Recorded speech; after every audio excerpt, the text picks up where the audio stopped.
हाजिर हूँ मैं बिहार पुलिस 21 अगस्त 2024 के क्वेश्चन एनालिसिस के साथ। आइए वीडियो को स्टार्ट करते हैं और जानते हैं 21 अगस्त को कौन कौन से क्वेश्चन आए थे सभी डिस्ट्रिक्ट्स में बिहार के। पहला क्वेश्चन आया था कि दलाई लामा भारत कब आए थे। तो दलाई लामा जो है वो 1959 में भारत आए थे। नवरत्न में कौन सा समास है। तो नवरत्न में जो है वो द्विगु समास है। बिहार का शोक किस नदी को कहा जाता है। तो बिहार का शोक जो है वो कोसी नदी को माना जाता है। बोल्शेविक क्रांति कब हुई थी। तो बोल्शेविक क्रांति जो है वो 1917 ईस्वी में हुई थी। अगला सवाल है 1931 में कांग्रेस का अधिवेशन जो है वो कहाँ हुआ था। तो वो कराची में हुआ था अधिवेशन। कौन सा कर गैर मुसलमान शासक को नहीं देना पड़ता था। कौन सा कर जो है वो गैर मुसलमान शासक को नहीं देना पड़ता था। तो जकात। मयूर सिंहासन का निर्माण किसके शासनकाल में हुआ था। शाहजहां। शिवाजी के प्रशासन में मोकरा प्रथा क्या थी। अधिकारियों को जागीरें प्रदान करना। मुगल चित्रकला की विषय वस्तु मुख्यतः क्या थी। तो दरबारी जीवन और प्राकृतिक जीवन। किस सल्तनतकालीन शासक ने सिंचाई कर सर्वप्रथम लगाया जो उपज का 5वां भाग था। फिरोज तुगलक। किसने कहा कि इस्लाम खतरे में है। गाजी मलिक। किस पुस्तक का चित्रीकरण करने के लिए मीर सैयद अली और ख्वाजा अब्सुद समद को मुगल दरबार में बुलाया गया। दास्तान अमीर हमजा। दीवान वकूफ़ की स्थापना किसने की थी। तो बलबन ने। उपज का कितना प्रतिशत शिवाजी भू राजस्व के रूप में वसूला करते थे। तो 30%। मोपला आंदोलन कब और कहाँ हुआ था। तो 1921 में मलाबार केरल में। नीला ग्रह किसे कहा जाता है। तो पृथ्वी को।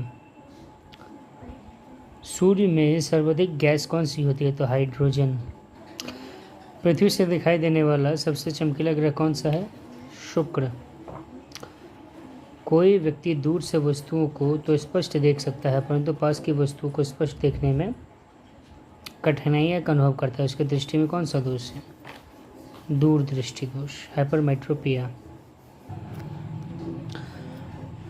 कुंडालपुर एवं करवार कच्छ वनस्पति स्थान स्थित है कहाँ। कर्नाटक राज्य में। द साइंस ऑफ भरतनाट्यम पुस्तक किसने लिखी। सरोजा वैद्यनाथन ने। संयुक्त राष्ट्र संघ की महासभा की प्रथम महिला अध्यक्ष कौन थी। विजय लक्ष्मी पंडित। भारत में सर्वप्रथम स्थापित परमाणु संयंत्र कौन सा है। तारापुर परमाणु संयंत्र। महाद्वीप अलग कैसे हुए। तो विवर्तनिक क्रिया से। वलन क्रिया किसका परिणाम है। तो पर्वत निर्माणीकरण बल। 90 ईस्ट रीज कहाँ स्थित है। तो हिंद महासागर में। खनिज क्या है। अकार्बनिक ठोस।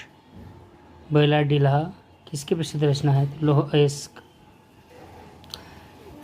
किस फसल की बुआई तथा कटाई के बीच सर्वाधिक अंतराल पाया जाता है। तो गन्ना। त्रिवेणी नहर में किस नदी से पानी आता है। तो गंडक। सूर्य के ऊपर के भाग को क्या कहते हैं। तो वर्णमंडल। भूगर्भ में जिस स्थान पर भूकंपीय तरंगे की उत्पत्ति होती है उस स्थान को क्या कहा जाता है। तो भूकंप केंद्र कहा जाता है। पश्चिम की ओर भ्रमण करने वाला ग्रह कौन सा है। तो अरुण।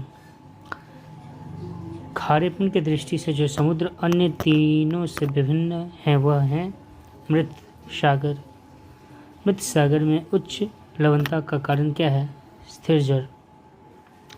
जलोढ़ पंख कहाँ निर्मित होते हैं। पहाड़ी के तलीय क्षेत्र पर।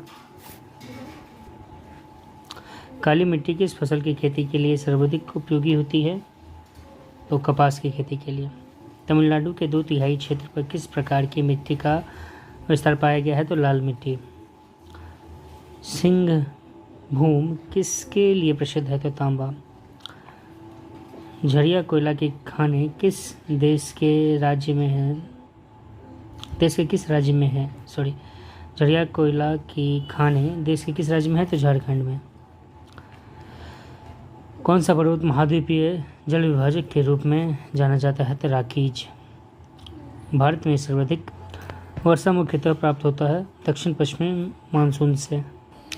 मानसून किस भाषा का शब्द है? तो अरबी। तपोवन और विष्णुगढ़ जल विद्युत परियोजना अवस्थित है उत्तराखंड। काकरा पार परियोजना किस नदी से संबंधित है? तो ताप्ती। हिटकल परियोजना किस नदी से स्थित है? किस नदी पर स्थित है? तो घाट प्रभा। गंगा के मैदानों की पुरानी कछारी मिट्टी कहलाती है बांगर। तो ये थे कुछ ज़िलों के आए हुए प्रश्न पत्र। Hope you like it.